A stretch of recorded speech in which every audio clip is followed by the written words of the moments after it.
Presidente da República José Ramos Horta reuniu a delegação halau viagem oficial para Portugal.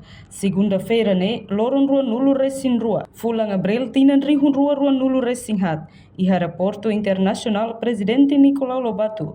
Chefe Estado reuniu a delegação halau viagem para Portugal, onde participa da cerimônia aniversário celebração da Revolução dos Escravos, Badala Lima Nulo.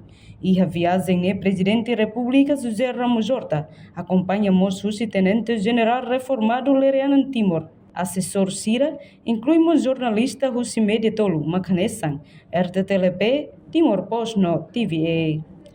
Tuir observação jornalista televisão Timor Post e aeroporto internacional Presidente Nicolau Lobato, equipa delegação desloca para Portugal, tucusia de horas Timor-Leste o avião aerodile.